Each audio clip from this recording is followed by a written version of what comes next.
Alguna vesti es planado como reaccionaria el narcotráfico más temido de Colombia y la desgracia de alguien que lo es cercano. Que es así cuando el hombre más poderoso y temido del mundo descubre que una de las personas que vía diario lo ha perdido.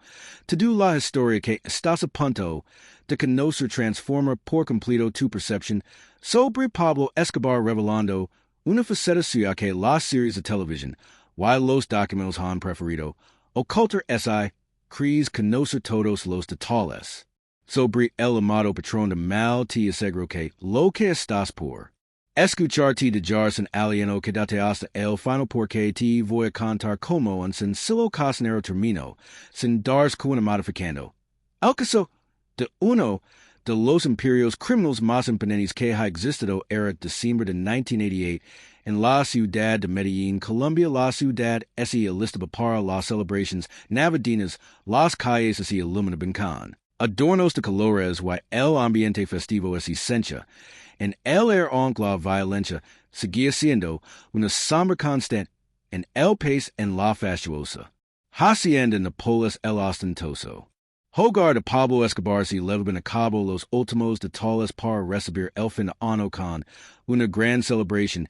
El capo más temido de Colombia quizás del planeta entero había dado la orden de organizar una fiesta monumental para despedir el año en evento que una vez más pondría evidencia su inmenso poder y su aparente generosidad con quienes lo eran leales en la cocina de la hacienda Ramón Gutiérrez, un hombre de 50 años con manos endurecidas por el trabajo y una sonrisa cálida se esmeraba en preparar el menú que sería servido.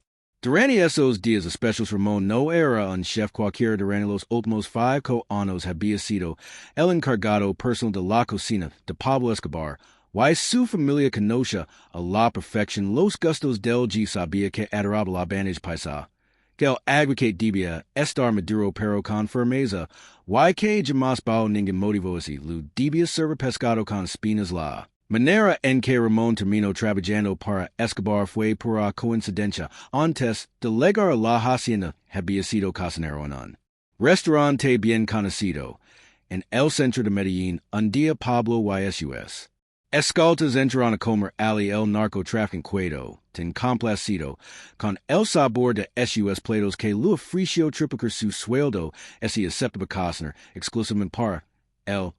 En el universo de Pablo Escobar ese tipo de propuestas no se recasan con el paso del tiempo. Ramón ese convirtió en una figura constante y confiable dentro de la rutina diaria de los Escobar. No estaba involucrado en el negocio de narcotráfico, no conocía detalles de las operaciones clandestinas y quizás por eso mismo había ganado la estima del capo. Ramón era simplemente el hombre que alimentaba su familia, que cocinaba los platillos preferidos de sus hijos, que sabía exactamente cómo le gustaban las comidas a su esposa María Victoria, en un entorno plagado de traiciones, sangre y desconfianza. Las sensuales y las honradas en eran un respiro aquella mañana de diciembre mientras revisaba los planes para el banquete navideño. Pablo hizo algo habitual. Aparicio la cocina era raro verlo por ali. Ramón se sorprendió al verlo de pie en el hombro en la puerta vestido con una camisa de seda y unos jeans en una postura relajada. Ramón quiero que la cena de Año Nuevo sea especial. Dijo Pablo con un tono cómodo pero cargado de autoridad. Vender invitados importantes y quiero causar una buena impresión. Por supuesto, patrón, respondió Ramón inclinando la cabeza con respeto. Estaba pensando en preparar una lecona tradicional pero algo más sofisticado. Puedo hacerlo también. Pablo esbozó una de esas raras sonrisas que solo de Java ver cuando realmente estaba contento. La lecona está perfecta. Ramón nadie la hace mejor que tú en toda Colombia, pero también queer ese post que hiciste en el cumpleaños de Manuela. El de chocolate, la torta de chocolate con araquai. Patrón, será un honor prepararla. El capo se sintió satisfecho y antes de retirarse agregó: por cierto, Ramón, ¿cómo está tu familia? Tu esposa, y los niños están bien, la pregunatomo por sorpresa, al casanero no era comen que Escobar y enresar, en los asuntos personales de SUS, empleados aminos que fueron parte de su círculo íntimo, están bien, patrón, gracias por preguntarme hijo mer acaba de empezar la universidad SOS de muy bien, que carrera eligio medicina patrón. Siempre fue su sueño Pablo ese cuedo pensativo por un instante como si estuviera haciendo cálculos. En suma la medicina no es una carrera para Ramón, lo sé patrón pero gracias a Dios. While trabajo aquí puedo cubrir los gastos Pablo Asensio, una vez más, y salios en decarnada, más dejando. Ramón algo desconcertado por el repentino inters del capo en su vida. Privado lo que el casanero desconoce era que para Escobar la lealtad tenía un valor inmenso y en su visión del mundo un trabajador que había estado a su lado por 5 años. Cumpliendo con su labor sin meterse en problemas Mauricia algo de consideración en ese entorno brutal y peligroso que era el narcotráfico la confianza era un tesoro escaso y ese noche mientras Ramón regresaba a su humilde vivienda. En las afueras de Medellín, el cielo comenzó a tornarse más oscuro, de lo normal nubes cargadas y ominosas se acumulaban sobre la ciudad. Anunciando una tormenta intensa, el casanero apuró el paso con la esperanza de llegar antes de que empezara el aguacero. Su hogar estaba en una zona sencilla pero digna, enclavada. En la ladera de una montaña no era una mansión pero ofrecía comodidad, y lo más valioso para él era que la había adquirido con dinero bien ganado, o al menos tan legítimo como podía ser el salario que pagaba al narcotráfico Ramón ese esencia orgulloso de haber mantenido. Su integridad en medio de un entorno tan turbio nunca había estado involucrado en actividades ilícitas, jamás había transportado drogas ni mensajes comprometedores. Solo era un casanero, y eso le permitía dormir con la conciencia. Tranquila cada noche apenas había cruzado el umbral de su casa cuando la tormenta se desató con fuerza. La lluvia caía con tal intensidad que parecía que el cielo se hubiera roto golpeando el techo de fin con estruendo. Su esposa Carmen lo recibió con un beso, y una taza de café caliente esta lluvia mitien. Inquieta, Ramón dijo el mirando con preocupación por la ventana Dyson, que vía durar toda la noche agregó Ramón la abrazo con ternura buscando tranquilizarla. No te angusties amor esta casa, ha soportado muchas tormentas pero ese lamentablemente no sería una más de mountain a medida que avanzaban. Las horas la lluvia se volvía más violenta, el agua descendía por las laderas primero como arroyos pequeños que en cuestión de minutos se transformaron en torrentes salvajes en las partes más elevadas donde la tala descontrolada había debilitado el terreno. El suelo comenzó a colapsar a las 3 de la mañana. Ramón y los suyos fueron sobresaltados por un estrépito ensordecido como es la montaña estuviera desolando. El casanero se levantó de un salto corrió hacia la ventana, y alcanzó a ver una olita de barro, y piedras descendiendo con furia. Por la pendiente destruyendo varias viviendas a su paso Carmen los niños. Tenemos que salir. Grito dominado por el terror.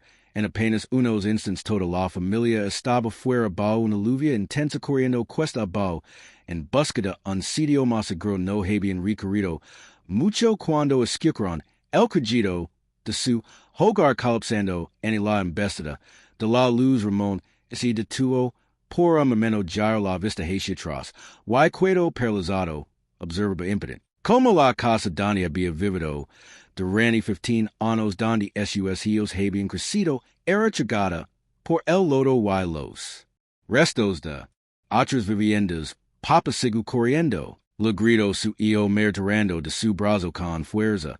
Continuaron la huida a toda prisa mandos de quienes de vecinos que también habían perdido. Todo lo que tenían. Al llegar a un lugar más seguro, una escuela adaptada como albergue tempo Ramón estrecho entre sus brazos a su esposa y hijos agradeciendo a Dios por mantenerlos con vida. Sin embargo, la gravedad de lo Sucedido comenzaba as centaurs, and sumet lo habían perdido absolutamente todo la casa los.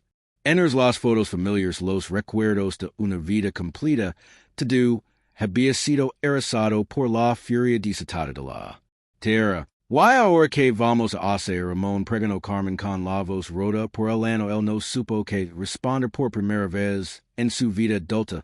Si sencha completamente la deriva, al día siguiente el cielo amaneció irónicamente despejado como la naturaleza quisiéramos fars del chaos que había dejado los informativos anunciaban que el deslizamiento había afectado varias zonas de Medellín dejando en saldo de decenas de fallecidos, cientos de familias sin techo. La tragedia era de una magnitud descomunal en la hacienda. Napoles Pablo Escobar tomaba el desayuno mientras veía las imágenes en la televisión. Las escenas mostraban la destrucción, casas aplastadas, calles convertidas en torrentes de barro, rostros desfigurados por el dolor de quienes lo habían perdido todo. ¡Qué calamidad! Camino María Victoria, su esposa, sentada a su lado, tantas familias sin casa, justo en Navidad. Anadio Pablo Asensio con una expresión imperturbable estaba habituado al desastre tanto a que él mismo provocaba como causado por fuerzas naturales para la muerte y la devastación eran parte de su cotidianidad. En ese momento, uno de esos hombres ingresó al comedor con el rostro visiblemente preocupado. Patrón Ramón no ha venido hoy, dijo nunca falla. Pablo frunció el seno. Ramón era conocido por su puntualidad. En 5 años jamás había llegado tarde en y había ausentado. Alguien ha intentado comunicarse con el patrón, pero no responde. Pablo volvió a mirar la pantalla donde seguían apareciendo imágenes del desastre mientras una idea comenzaba a tomar forma en su cabeza. ¿Dónde va Ramón? En el barrio La Esperanza Jeff, al este de la ciudad. Pablo se quedó inmóvil por un instante. Sabía que La Esperanza era una de las zonas más castigadas por la luz. Según los reportes Reagan que ocurrió, ordenó con firmeza ganó rápido mientras tanto en el refugio improvisado. Ramón trataba de reconfortar a su familia. Habían pasado la noche sobre el suelo frío de un ala escolar compartiendo el espacio con otras familias afectadas. La asistencia estatal era limitada mal organizada. Apenas les habían entregado unas mantas un desayuno sencillo. Papa, que había pasar con la universidad? Preguntó su hijo mayor con la angustia pintada en el rostro. Ramón sintió un nudo en el pecho. La educación de su hijo era su mayor orgullo, el fruto de todos esos esfuerzos, incluso de trabajar para un hombre como Escobar. No te preocupes, lo dijo intentando sonar firme. Hallaremos la manera. Pero en su interior sabía que estaban en una situación crítica. Sin techo, sin ahorros, la mayoría del dinero que poseía estaba guardada en la casa plus desconfiada de los bancos. Ahora con la urgente de jalar un nuevo hogar. La universidad se sentía como un sueño inalcanzable. Fue en ese momento, en medio de la desesperación, que un hombre elegante con gafas oscuras entró al refugio observando a su alrededor como estuviera buscando a alguien. Ramón lo identificó de inmediato. Era uno de los escoltas de Escobar. El hombre se dirigió directamente a el Ramón Gutiérrez. Si soyo respondió teniendo un vuelco en el estómago. Estéreo molesto Pablo por su ausencia en el trabajo. Lo vería como una falta de compromiso. El patrón quiere hablar contigo, dijo el escolta.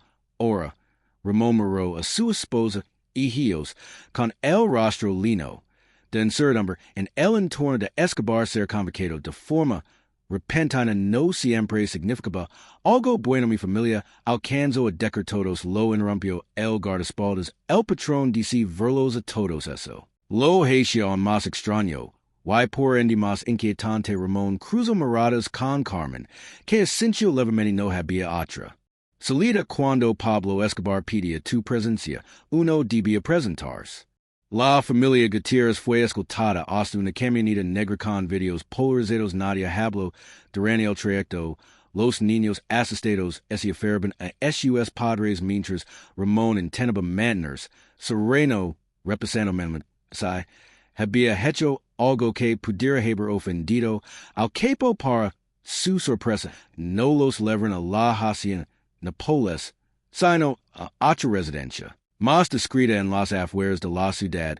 Al llegar los conduyen directamente a un estudio donde Pablo los esperaba, sentado tras un escritorio robusto de madera. Oscura Ramón dijo levantándose para saludarle mi alegre saber que estás bien el tono afable desconcerto. Al cocinero patrón la mano no haber ido a trabajar y es que hubo en Durham los six en las noticias interrumpió Pablo, alzando una mano perdiz tu casa. Si patrón lo hemos perdido, te dio Pablo Asensio con una expresión que indicaba que estaba al tanto luego dirigió la mirada hacia la familia Carmen con el rostro demacrado pero, con dignidad, el hijo mayor con expresión firme, decidida, y la hija, menor, observando con temor. ¿Tú eres el que estudia medicina?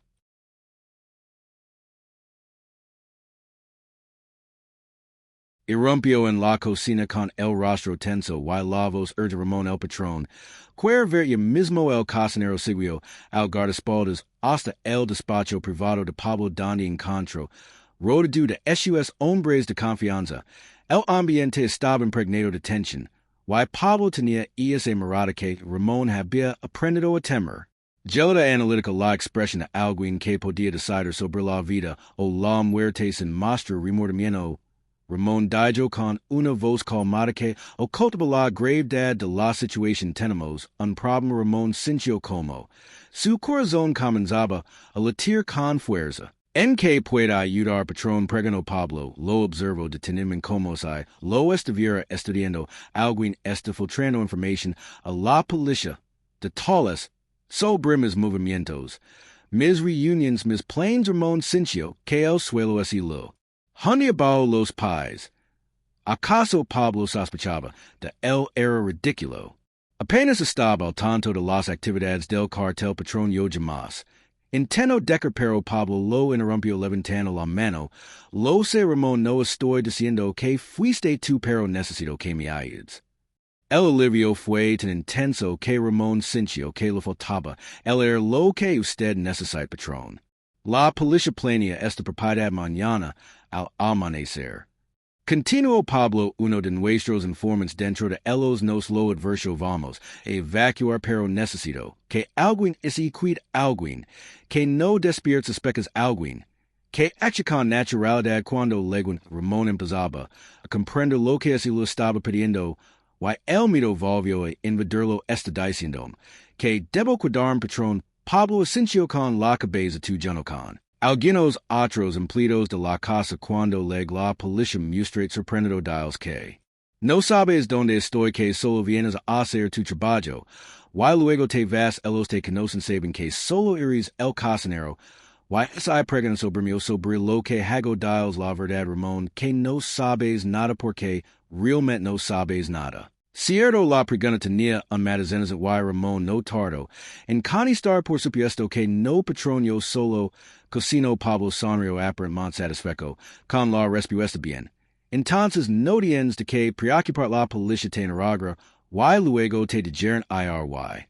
Cuando te do esto pase serás recompensado por tu lealtad. Ramón Asensio, aunque por dentro estaba lleno de temor. Cuidarse en la hacienda Durani una redada policial, y ser interrogado por las autoridades era como una pesadilla hecha realidad. Pero que otra alternativa tenía recazar una orden de Pablo Escobar no era algo que se pudiera considerar. Lo her patrón dijo finalmente sabía que podía confiar en ti.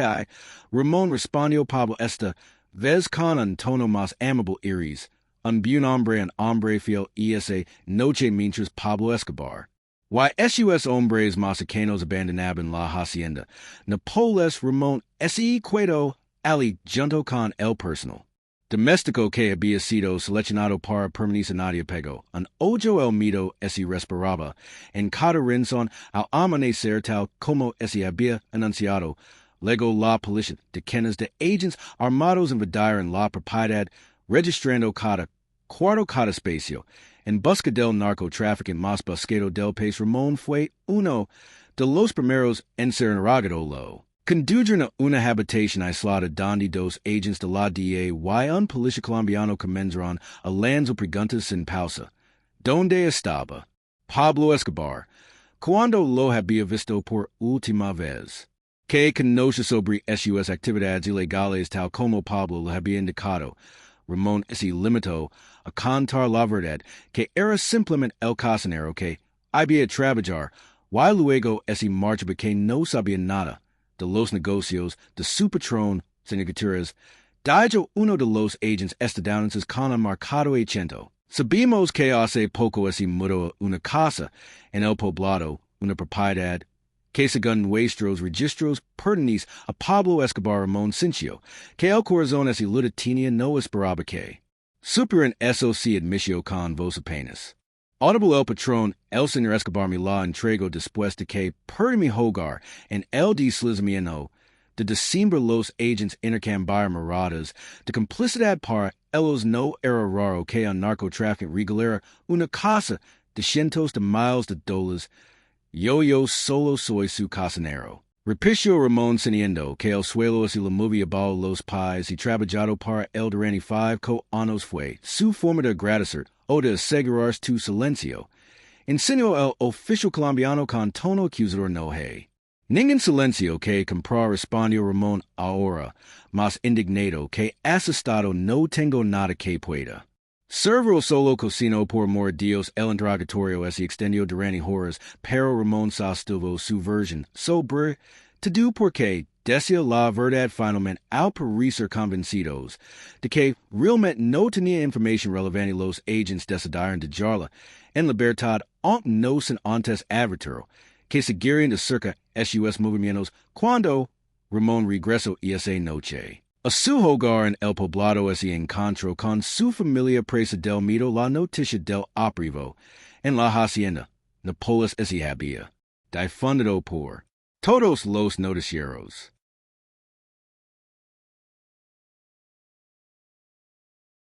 Fue Pablo Escobar un héroe absoluto. Sus delitos son incuestionables. Y el daño que dio a Colombia y al mundo es incalculable, pero como bien muestra este relato, la realidad raramente es simple o absoluta. Aun en los corazones más oscuros puede existir un destello de luz, un instante de humanidad que nos recuerda que todos compartimos la misma esencia. Si esta historia te tocó el corazón, te animo a compartirla, no para exaltar a un delincuente sino para recordarnos que la redención puede ser de los lugares menos esperados, y que nuestras decisiones, tanto las nobles como las terribles, tienen el poder de cambiar vidas para siempre.